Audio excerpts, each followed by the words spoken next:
Medieval warriors eating mushrooms to become unstoppable killing machines. Hundreds of people dancing until they literally dropped dead in the streets. Children marching to their doom by the thousands. These aren't fairy tales, they actually happened. And the craziest part? The medieval people knew exactly what they were doing. Everything you thought was superstition was real. Let me prove it. Vikings had these warriors called berserkers. You've seen them in movies, foaming at the mouth, feeling no pain, impossible to kill. Here's what actually happened. These guys weren't just angry. They were eating a specific mushroom called Amanita muscaria, the red one with white spots. You know, the Mario mushroom? Yeah, that one. And it wasn't some accident. This was military strategy. The mushroom would mess with their brain chemistry. Combined with years of brutal training and ritual preparation, they'd enter this altered state before battle. No fear, no hesitation, just pure violence. And get this, enemy armies were genuinely terrified of them. Because how do you fight someone who doesn't react to pain?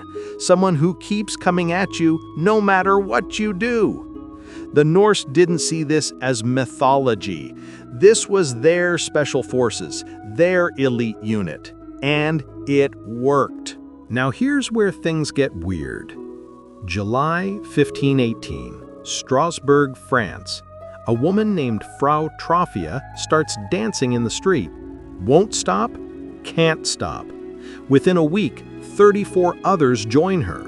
By the end of the month, over 400 people are dancing like their lives depend on it.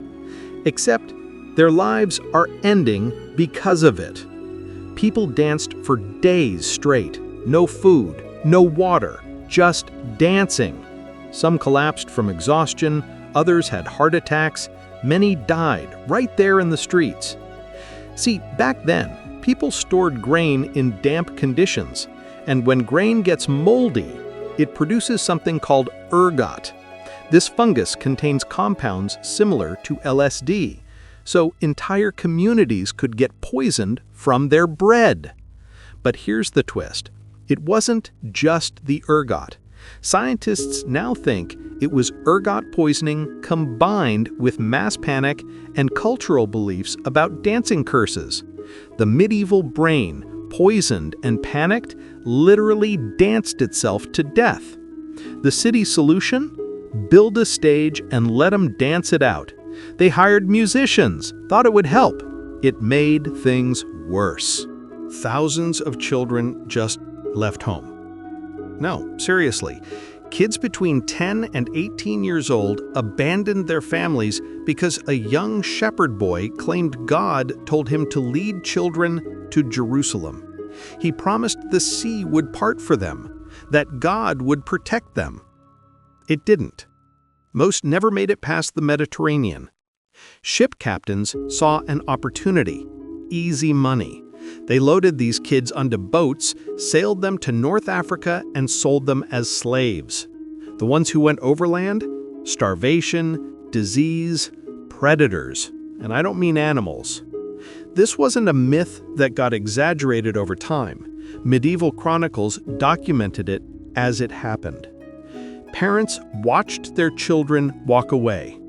Entire villages emptied of their youth, all chasing a vision that was never real. Except the tragedy definitely was. Imagine someone accuses you of stealing. The judge heats up a metal rod until it glows red, then tells you to carry it 3 paces.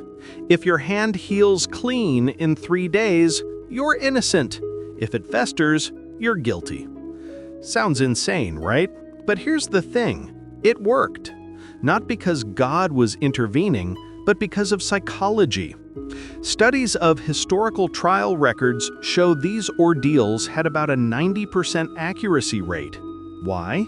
Because guilty people confessed before the trial. The psychological pressure was too much. Innocent people, believing God would protect them, went through with it confidently. And priests running the trials? they'd sometimes cool the metal just enough, give the innocent a better chance. They knew what they were doing. The medieval justice system also had trials by combat, trials by water, and trials by consecrated bread that they thought would choke guilty people. But the ordeal by fire, that was the one that actually made sense when you break down the psychology. It wasn't superstition, it was an interrogation technique wrapped in religion, and it extracted confessions better than most modern methods. People across medieval Europe reported seeing ghostly hunters riding through the sky, hounds baying, horns blowing, an army of the dead tearing across the clouds. Mass hallucination? Folklore? Nope, the aurora borealis. When the northern lights appeared, especially during intense solar storms, they created shapes in the sky. Add in the medieval understanding of the world, and you've got ghostly riders. The lights would move and shift, make sounds, actual sounds that solar events can create in the atmosphere. They weren't imagining it. They were seeing something real and interpreting it through their cultural framework. The wild hunt sightings correlated directly with recorded aurora activity. Medieval people documented these events with dates and locations that match modern astronomical records. They saw something in the sky. It was real. They just didn't have the word solar storm yet. That creepy bird mask, the long black coat, that whole plague doctor look that shows up in every horror game, that was legitimate medical equipment. The beak wasn't for show. Doctors stuffed it with herbs, spices, and vinegar-soaked cloth. They believed disease spread through bad air, miasma theory. Wrong reason, right idea. The mask actually filtered particles, created a barrier, added distance between them and infected patients. The long coat, waxed canvas, fluid-resistant.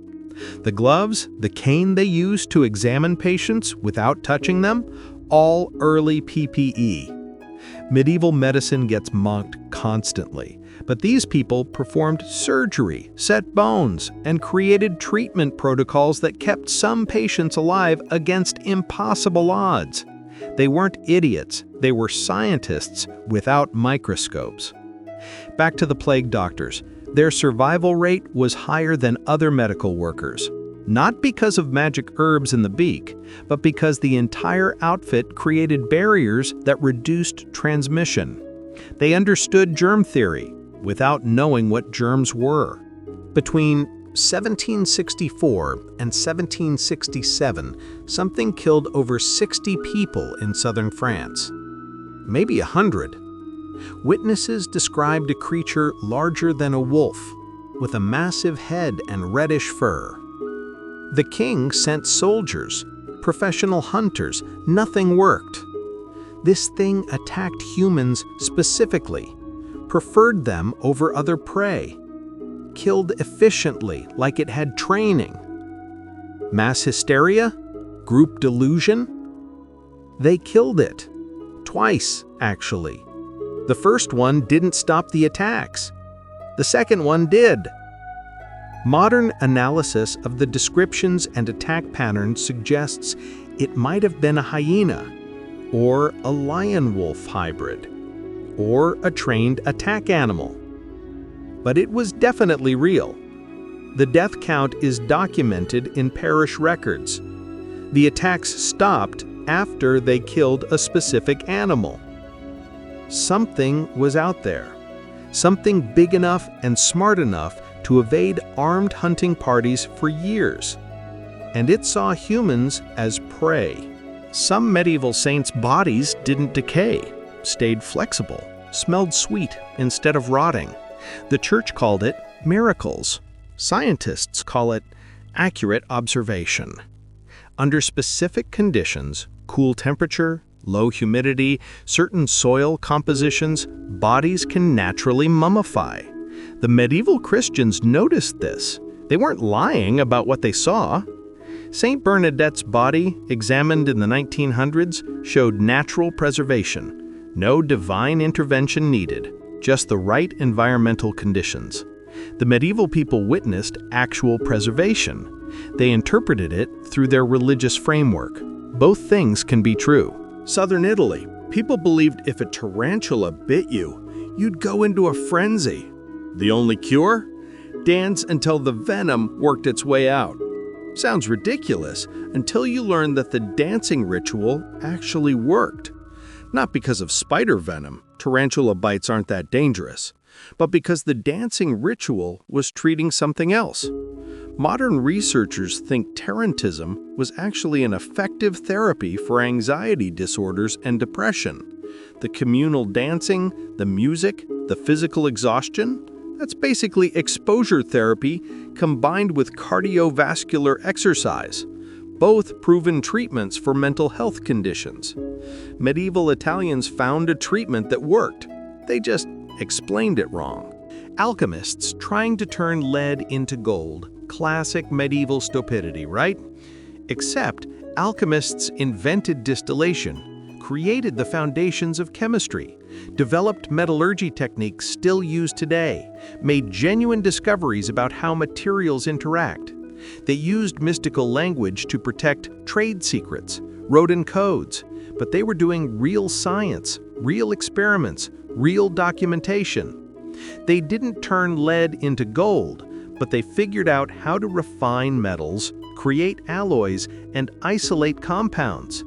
That's not magic, that's chemistry before it had a proper name. The alchemists discovered acids that could dissolve almost anything.